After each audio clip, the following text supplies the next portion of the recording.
Génibet, Paris-Picardie. En ce moment, profitez de 250 € de bonus de bienvenue. Bonjour à toutes et bonjour à tous. Direction l'hippodrome de Paris-Vincennes pour le Quintet Plus Top 5 Génibet de ce vendredi 1er décembre.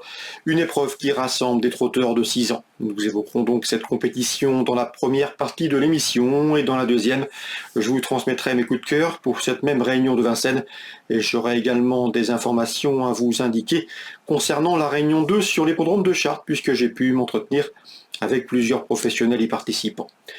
Sachez par ailleurs que vous pouvez toujours liker ce programme, le partager et ce via nos différents réseaux sociaux. Ne vous en privez surtout pas.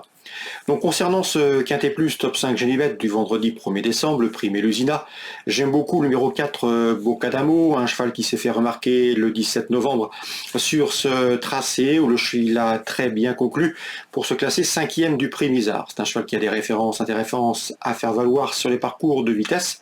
D'ailleurs il possède en une 11 un chrono des plus flatteurs sur le tracé proposé à mon avis ici avec ce bon numéro derrière les ailes de l'autostart et pour sa première sortie pour l'entraînement de Jean-François Sonnet, il s'annonce redoutable, c'est le numéro 4, Bocadamo. Je lui poserai un trotteur scandinave, un trotteur suédois, c'est le numéro 5 dans cette épreuve, Titan Yoda, qui nous arrive donc de Suède avec des références. Il est confirmé sur les parcours réduits, il est confirmé avec ce mode de départ. Il a couru des lots bien composés en Scandinavie. Pour ses débuts dans l'Hexagone, il peut frapper fort d'entrée de jeu, c'est le numéro 5, Titan Yoda. Attention également au numéro 9, As de cœur, qui fait preuve d'une belle constance, un cheval toujours présenté à bon escient, qui collectionne les bons résultats. J'avais bien aimé sa prestation sur ce tracé le 13 octobre, où malgré un numéro 16 derrière l'autostart, il avait pris une bonne 4e place.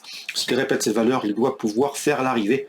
Seul son numéro 9 en dehors, derrière la voiture, peut contrarier ses plans. On se méfiera également au numéro 10 à l'OAM, qui doit pouvoir bien faire à ce niveau. J'avais bien aimé sa prestation enregistrée à Enghien où il avait bien fini.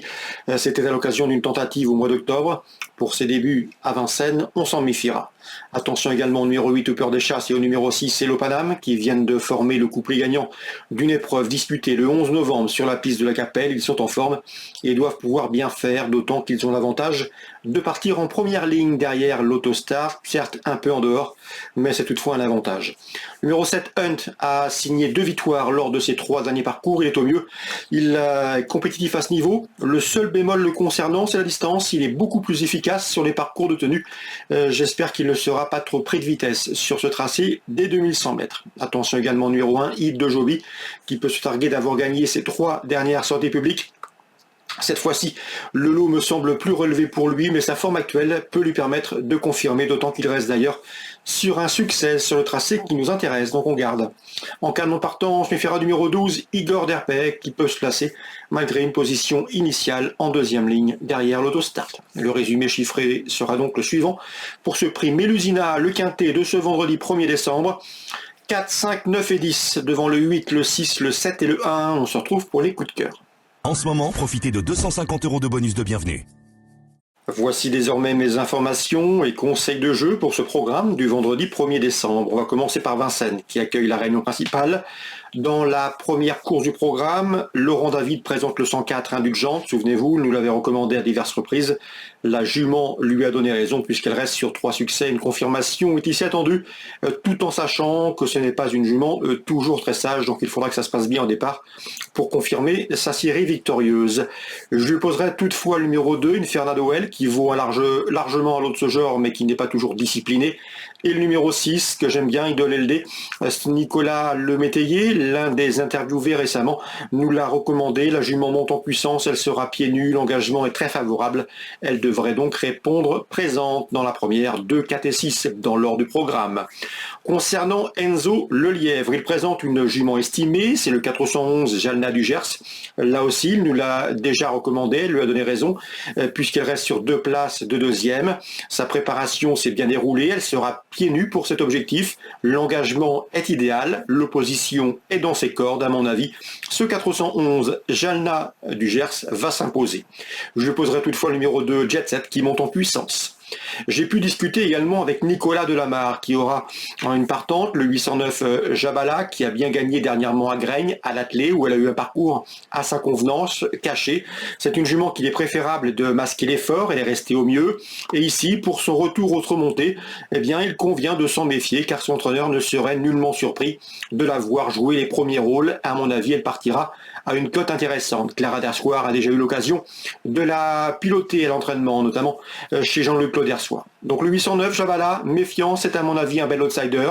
Je lui poserai le 810 James Bond Girl, qui peut se targuer d'avoir remporté ses 2 dernières sorties autre montée. Elle revient dans la discipline avec des ambitions.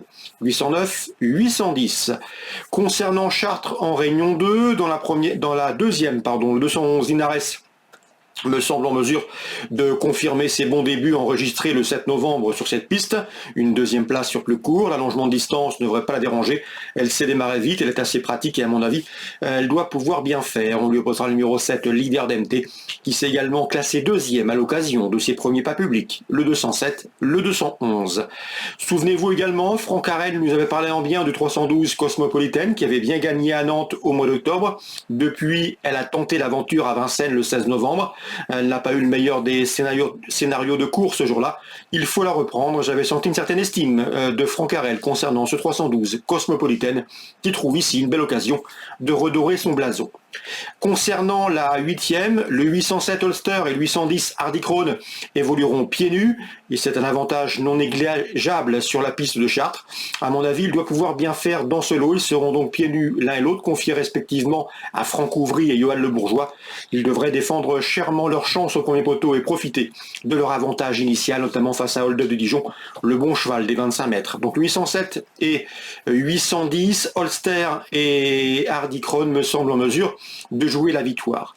Concernant les professionnels contactés, sachez que vous pourrez écouter, lire les propos de Jules Le Roulet concernant ces 2 cas. Il a une préférence avérée pour l'une d'entre elles. Concernant Ernaud Zirmay, il présente lui le 303 Kalinka du Grenache qui a très bien fini dernièrement à Graignes, mais il redoute ici le profil de Chartres. Il faudra que ça se passe bien. Donc elle va bien finir, mais il est un petit peu réservé de par le profil de la piste. Et concernant également Richard Joly, là aussi j'ai pu discuter avec lui. Il présente le 404 Jaliscan des Ambres, qui vaut un lot de son genre, mais il a eu un petit retard dans sa préparation. Rien de bien méchant, mais elle a sauté 1 ou 2 exercices, raison pour laquelle il était assez réservé et qu'il la laisse ici ferrer pour ce 4e rendez-vous. Mais toutes ces interviews, je pense, seront disponibles gratuitement, comme vous le savez, sur canalturf.com. Ne vous en privez surtout pas. Ne vous privez pas non plus de liker ce programme, de le partager s'il vous apporte satisfaction. Nous, on se retrouve désormais demain pour une nouvelle émission. Génibet, Paris Picardie. En ce moment, profitez de 250 € de bonus de bienvenue.